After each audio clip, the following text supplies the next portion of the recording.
আশা করি সকলে ভালো আছো। এইচএসসি আইসিটির অধ্যায় 3-এর প্রথম অংশ সংখ্যা পদ্ধতির একটি টপিক। একটি সংখ্যা কোন সংখ্যা পদ্ধতির সংখ্যা তা নির্ণয় করা। এটি খুবই সংক্ষিপ্ত সময় এর বেসিকটা সহ কিছু প্রবলেম আমরা আজকে শিখব। চলো শুরু করা যাক।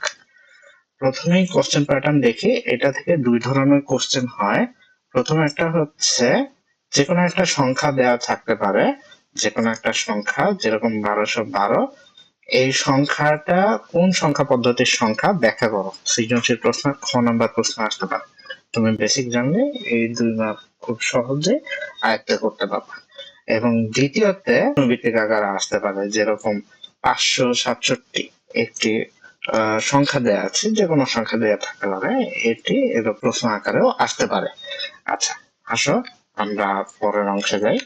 সেটা হচ্ছে এটার বেসিক থিওরিটা আগে বুঝি। বেসিক থিওরিটা কি? যে কোনো একটা সংখ্যা, যে কোনো একটা সংখ্যা যদি দেওয়া থাকে, যেরকম 78, ঠিক আছে, 78 দেয়া থাকে, এটা কোন সংখ্যা পদ্ধতির সংখ্যা? সংখ্যা পদ্ধতি প্রধানত মানে বৃহত্তর অর্থে 4 প্রকার: ডেসিমাল, বাইনারি, অক্টাল, হেক্সাডেসিমাল, 4 প্রকার।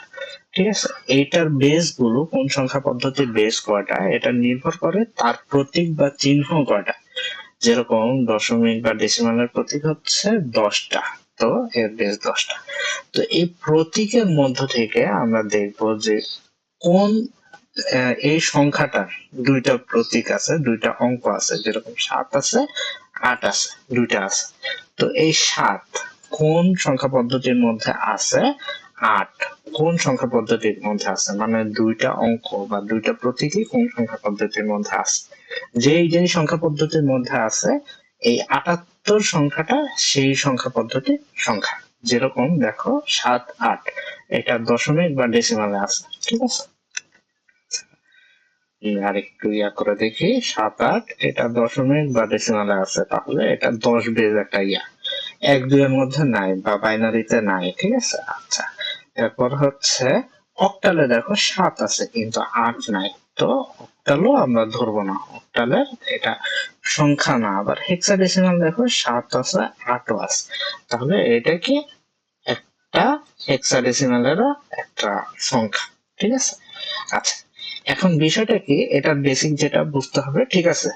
এটা দশমিক বা ডেসিমাল, হেক্সাডেসিমাল, এটা আমরা সবাই জানি, কিন্তু এই ধরনের প্রশ্নের আসলে ঝামেলাটা কোথায়? ঝামেলাটা হচ্ছে যখন 78 এইভাবে দেয়া থাকে, ব্র্যাকেটে 10 দেয়া থাকে, তখন এটা আমি শিওর বুঝবো যে এটা ডেসিমাল সংখ্যা পদ্ধতির সংখ্যা।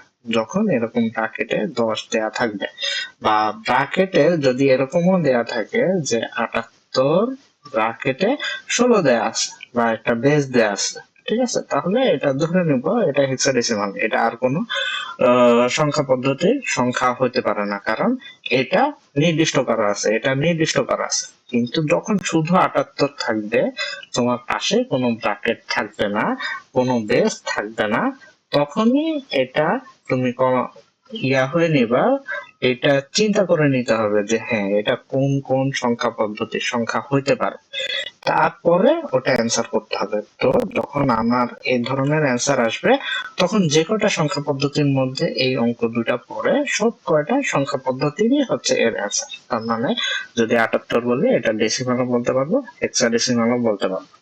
কিন্তু আবারও বলতেছি, যদি এরকম বেজ আকারে দেয়া থাকে তখন ওটা নির্দিষ্ট, যদি বেজ না দেয়া থাকে সেক্ষেত্রে এটা ভিন্ন হবে। আচ্ছা, আসো আমরা তাহলে প্রবলেম সলভিং এ চলে যায়।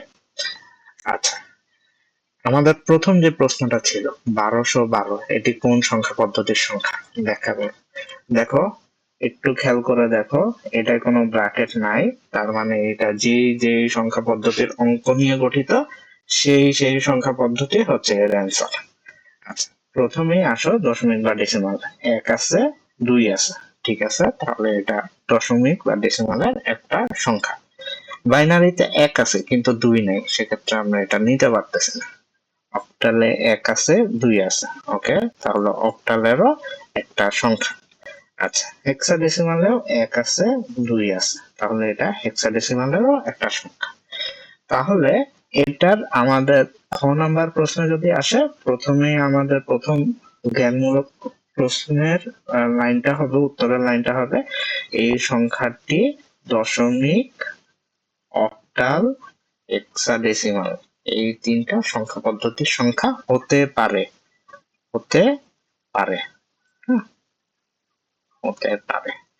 এরপর কেন, এর পরের প্যারায় তুমি উল্লেখ করবা যে দশমিক বা ডেসিমালে 1 ও 2 আছে, হ্যাঁ, তারপর হচ্ছে অক্টালেও 1 ও 2 আছে, আর হেক্সাডেসিমালে 1 ও 2 প্রতীক আকারে আছে। তো এটা যেহেতু আমার কোনো কিছু ব্র্যাকেট দিয়ে নির্দিষ্ট করা নাই, সেক্ষেত্রে এটা কি হতে পারে, ডেসিমাল, অক্টাল, হেক্সাডেসিমাল এভাবে লিখতে আশা করি তুমি 2 এ 2 খুব সহজে আয়ত্ত করতে পারবে।